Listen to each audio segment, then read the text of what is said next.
Bienvenidas al podcast devocional. Este es un espacio de mujer que persevera. Somos Claudia y María René.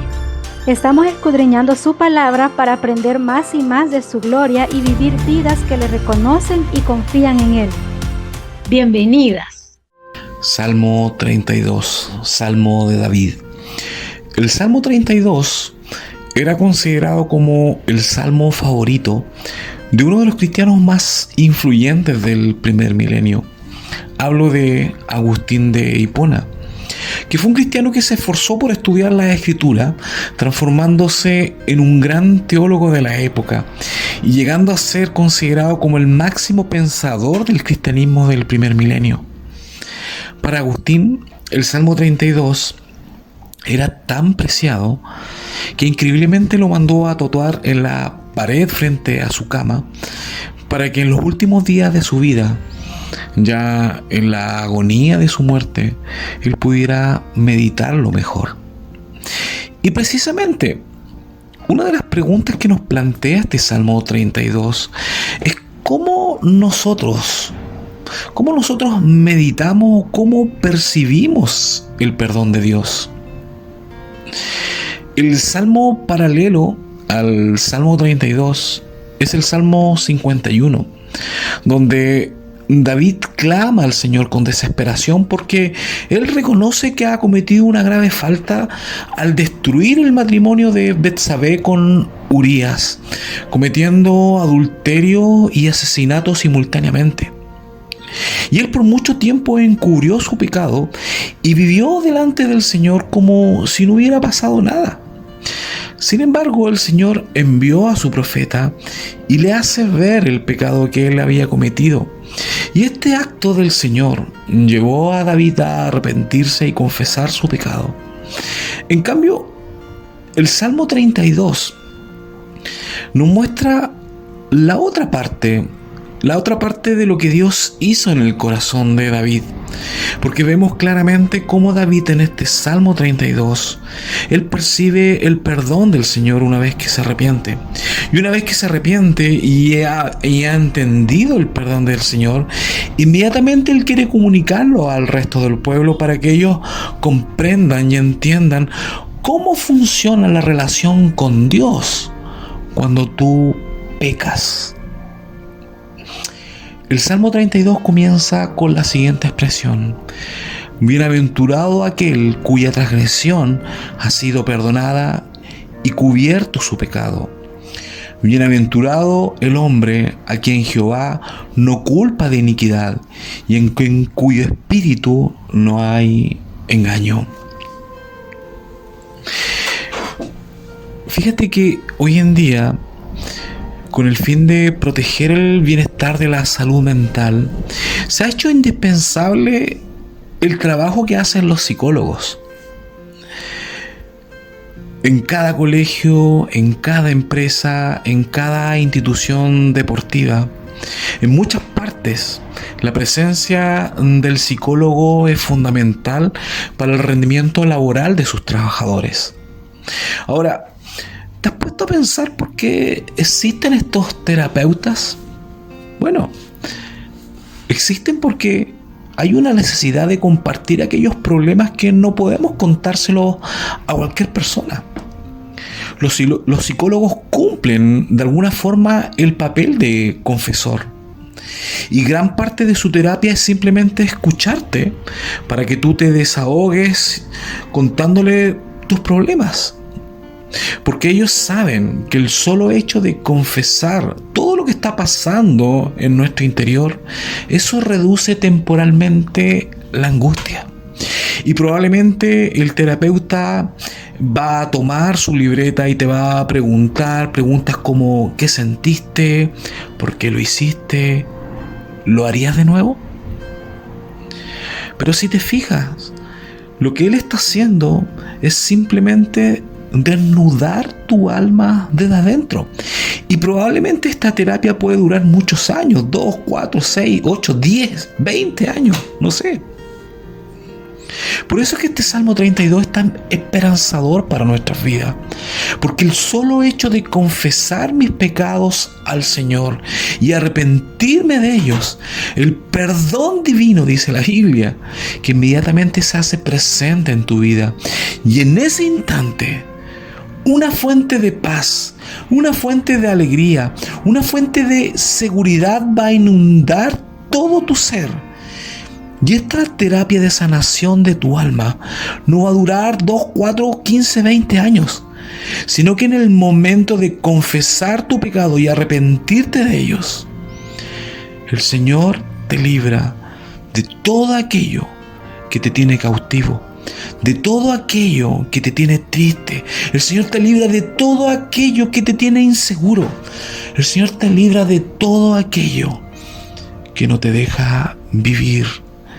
Por eso el salmista comienza de esta forma este salmo diciendo: feliz, dichoso a quien se les perdonan sus transgresiones, a quienes se les borran sus pecados. Y estas palabras del salmista nos dan a entender que hay una bendición especial en la confesión. Y fíjate que hay muchos ejemplos bíblicos que podemos nombrar, pero en especial quiero resaltar uno. Y ese es el encuentro que Jesús tuvo con una mujer samaritana. Y cuando Jesús habla con esta mujer samaritana, Jesús la llama, habla con ella y le hace ver todos sus problemas y le revela su verdadera necesidad. Y cuando ella se siente perdonada por Jesús, ocurre algo increíble en esta mujer. Porque en vez de ocultarse de aquel que conocía sus pecados, ella inmediatamente corre al pueblo, corre hacia las personas y les dice: vengan, vengan, porque acá hay un hombre que me dijo todo lo que soy. Él desnudó mi espíritu y conocía perfectamente cuáles eran mis pecados. Y fíjate que esta acción de esta mujer es muy notable, porque nuestra tendencia natural es siempre tratar de ocultar nuestra condición pecaminosa. Sin embargo, cuando ocultamos nuestro pecado, se produce algo en nuestro interior que muchas veces no nos damos cuenta. Se produce un gemir que busca desesperadamente vaciarse en los oídos de nuestro Creador. Y mientras nos resistamos a hacerlo, nuestra alma irá decayendo cada día a tal punto que sentiremos el peso de la mano del Señor sobre nuestras vidas. Cuando David se negó a confesar su pecado, él describe que sus huesos envejecieron.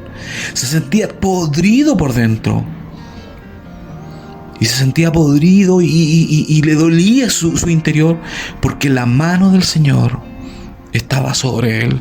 Y eso es lo que nos dicen los versos 3 y 4. En cambio, la mujer samaritana, después que tuvo este encuentro con Jesús, ella estaba renovada, se sentía perdonada por Dios. Y ella, ¿qué es lo que hace? Llama a todos y les dice: vengan, vengan a ver al que desnudó mi vida interior. Tiene que ser el Mesías, tiene que ser el Señor, porque el único que puede hacer esto es Dios. Sí, queridas hermanas, sí, queridos hermanos, el único que puede hacer esto es Dios. Lo que hizo el Señor con la mujer samaritana, lo que comprendió de Jesús, es lo mismo que está comprendiendo David del Señor en el Salmo 32. Porque entiende que las personas que se arrepienten y confiesan su pecado al Señor, el Señor les regala la felicidad, la dicha, la alegría de sentirse perdonados.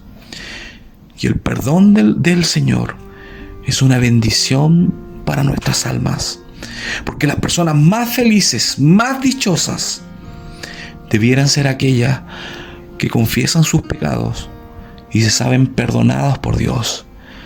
Feliz, bienaventurado aquel cuya transgresión ha sido perdonada. En cambio, cuando no nos arrepentimos y no confesamos nuestros pecados, nos ocurre algo muy parecido que le ocurrió a Adán en el jardín del Edén cuando se rebeló ante el Señor. Porque él, en vez de confesar su pecado delante de Dios, ¿se acuerdan lo que hizo? Él se ocultó. Y esta tendencia natural de ocultar mi pecado de Dios muchas veces es porque nos da miedo, nos da vergüenza, y nos da vergüenza que nos descubran. Y nosotros protegemos muy bien nuestro pecado a tal punto que somos capaces de victimizarnos o echarle la culpa a los demás con tal de ocultar mi pecado. Y aquí viene lo extraordinario, porque fue Dios quien hace salir del escondite a Adán. ¿Se acuerdan cuando le dicen: Adán, ¿dónde estabas? ¿Acaso el Señor no sabía dónde estaba Adán? Por supuesto que sí. Por supuesto que sí sabía. Pero recordemos en toda la Biblia que tenemos un Dios redentor que, en vez de expulsarnos para siempre de su presencia, Él va y nos saca de nuestro escondite para que reconozcamos nuestro pecado y recibamos la buena noticia del perdón divino. Y así nos muestra toda la historia de la redención. Así Dios lo hizo con Adán, así Dios lo hizo con David, así Dios lo hizo con Israel. Y así también lo ha hecho con cada uno de aquellos hijos que se han escondido y que se han extraviado de este mundo. Hijos perdidos y arrastrados por el pecado a lugares oscuros donde nadie puede encontrarlos y nadie puede sacarlos. Pero el Señor, en su infinito amor, en su infinita misericordia, ha querido llamarlos y ha querido sacarlos de su escondite donde estaban cautivos, para entregarles una vida nueva, una vida donde disfruten de un nuevo refugio, un refugio donde hay seguridad, un refugio donde hay paz, un refugio donde hay libertad. Y precisamente el centro de todo este pasaje, el centro de todo este Salmo 32, descansa en el verso 7, donde David entiende que Dios es el lugar donde los pecadores deben refugiarse. Él dice al Señor: tú eres mi refugio, tú me guardas de la angustia, con cánticos de liberación me rodeas. Queridos hermanos, queridas hermanas, cuando Dios cuenta la historia de los grandes hombres de la Biblia, no cuenta solo las buenas cosas, sino que también cuenta las cosas malas de estos hombres. ¿Sabes por qué? Porque si la Biblia solo contara las cosas buenas, tú y yo de verdad que nos desanimaríamos y pensaríamos que es imposible ser un buen cristiano. Pero la vida de todos estos hombres, la Biblia cuenta que vivieron episodios quebrados, y Dios registró eso en su palabra para que tú, en algún momento de tu vida, si por desgracia caes, si en algún momento de tu vida, si por desgracia te equivocas, te rebelas, pecas ante el Señor, no te desanimes. No pienses que porque has fallado todo está perdido. No pienses porque si has fallado no tienes esperanza. Porque si para David y todos estos hombres de la Biblia hubo esperanza, también hay esperanza para ti. Porque las oportunidades son del Señor. Por esta misma razón, es tan maravilloso escuchar las palabras esperanzadoras de Jesús en el Evangelio de Marcos, cuando por primera vez da inicio a su ministerio y dice: el tiempo se ha cumplido y el reino de Dios se ha acercado. Arrepiéntanse y crean en el Evangelio.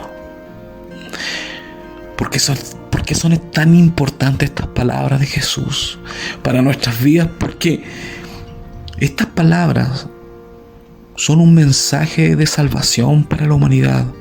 Porque a través de estas palabras tú puedes reconciliarte con Dios. A través de estas palabras toda la profecía del Antiguo Testamento esperaron que llegara. Y en segundo lugar, porque estas palabras nos revelan el método de cómo Dios nos puede liberar de la esclavitud del pecado.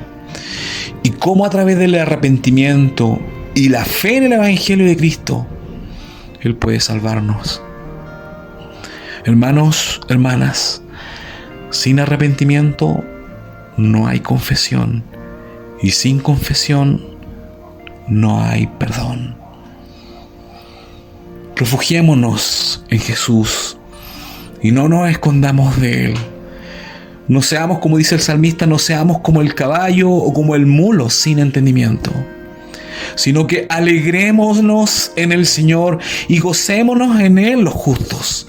Cantemos con júbilo todos los rectos de corazón. Que el Señor les bendiga.